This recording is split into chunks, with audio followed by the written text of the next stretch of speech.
even on an anecdotal level, right? We see that TikTok and creators have created such a paradigm shift across content, culture, community, commerce. There's so many different ways that it's initiated a change about how we market.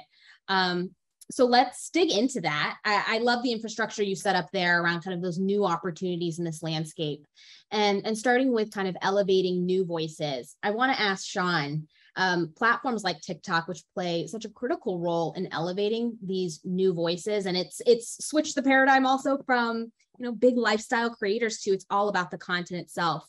So what are some of your favorite examples of how brands can play a role in discovering new emerging voices and elevating them?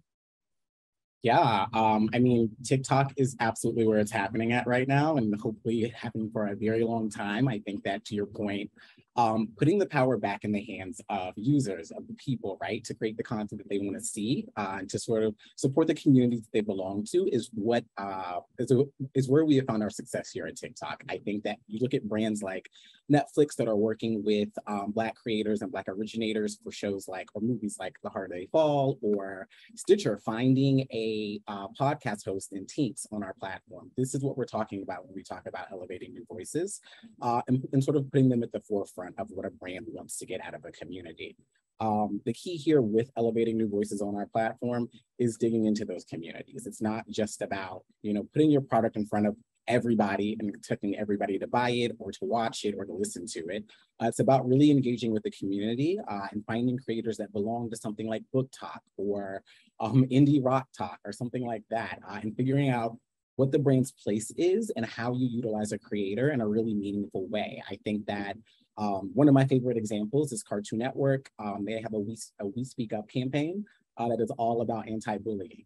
They work with creators like Johnny Ringer, who is a skater, Justin G, who is a makeup artist, and found ways to talk about anti-bullying in spaces that you might not even think that they happen in. I think that that is sort of the key to not just tapping into new audiences, but also having something interesting to say when you are speaking to those audiences.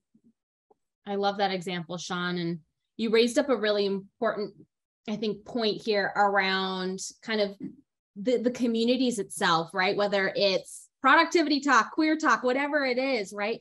It's now putting this different onus on brands to dig a little bit deeper and choose the fandoms that are going to connect and relate to their audiences. So to that point, I'm curious, Catherine, as on the brand side there and thinking about it from Amazon's perspective, how do you speak to one of the biggest paradigm shifts in TikTok, this renewed focus on content community? How do you find out what are the right communities to double down into? Yeah, so I think it's more about kind of figuring out if you have the right either activity or brief to tap into these communities. So Sean talked about like making sure that as a brand, you really understand the community before you try to tap in. At Freebie, I feel like we try to go the opposite way, which is we think of an idea and then we think through what is the right community that's going to respond to this, that's going to have the right audience to respond to this. One thing we did earlier this year is we launched a spinoff of the Bosch series, and we were trying to expand it to a new, younger audience. Obviously, TikTok was going to be the first place that we were going to go with this, and we were going to tap into creators. And it's a crime series. And so we thought of it takes place in Los Angeles. We thought about doing a really cool scavenger hunt specifically made for creators where we would go to each of the locations within the show.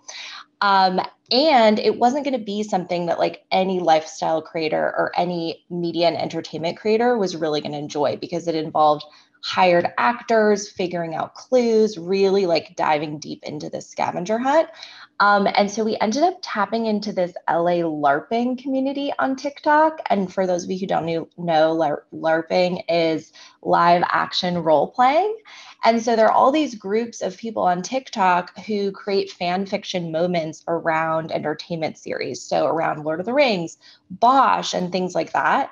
And it was really incredible to see how excited they got about this scavenger hunt that we had specifically set up for creators. They showed up in costumes. They were super animated.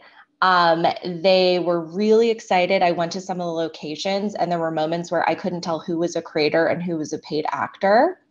And it ended up being very successful from a content perspective because we had clearly tapped into the right community, and that community knew how to get their own audience really excited. And one learning I have from that is like, now when I meet with creators, I try to gauge what types of communities they're interested in and what types of activities and content they're interested in creating, so that I can make sure that when I'm thinking through ideas, that it's always sort of creator led.